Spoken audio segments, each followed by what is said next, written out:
Somebody help me out with this.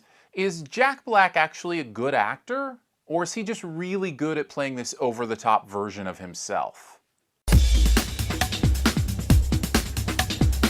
The D Train is the name of the movie. Jack Black and James Marsden star about a guy who's trying to make his high school reunion the best ever. It's Jack Black. And how he does it? Well, he wants to convince the popular kid to come back to town from Los Angeles so everybody else will want to come. That's James Marsden. And then all the ins and the outs of the politics and the jealousy and the interesting relationships that happen because of it. It is a comedy, and it is its own kind of comedy. Let's just start there. I think if you're going to find this funny, you have a very particular sense of humor. Maybe I'll get a little bit more into detail in that here in a second. Let me talk about what I think works about this. I think there are really funny people in this movie. A lot of those people that you see their faces and you know their faces and you think they're funny people, but you don't necessarily know their names.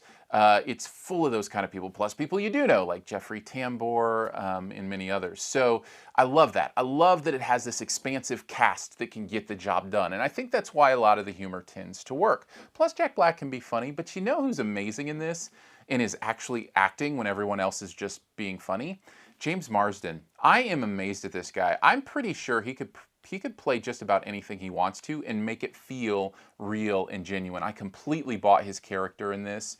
As kind of this, wannabe actor who moved to LA and is now coming back to his old, hometown.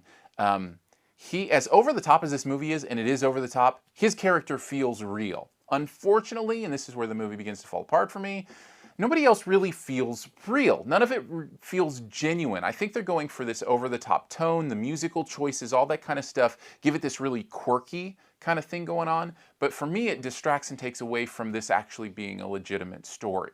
Plus, and this is probably the main thing I didn't dig about this movie, it just doesn't seem to have a point.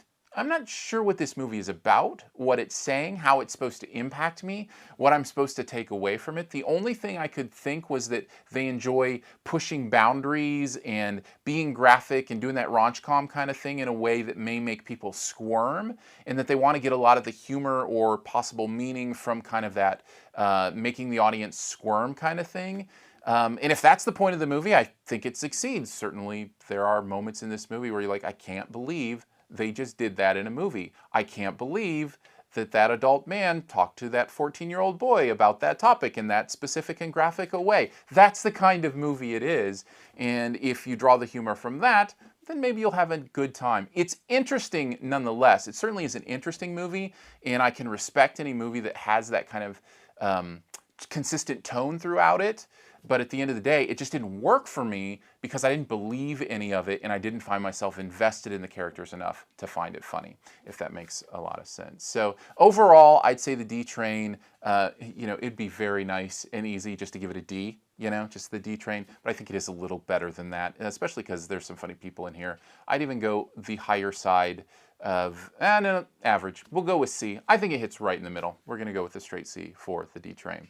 Thanks for checking out the review. I do appreciate it. Lots of other stuff at Your Movie Friend if you want to check it out. Of course, I do reviews of every single movie that comes out locally every single week.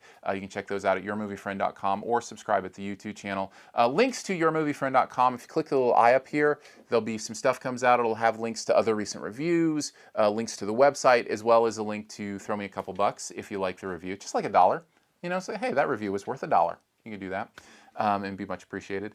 Also, you can subscribe with the logo if you click the logo that's down in the bottom left-hand corner. So all those are your choices, and as always, I appreciate it. Feel free to comment. Let me know what you think of these kind of over-the-top, quirky, raunchy comedies. If it's kind of your thing, maybe you can defend it a little bit.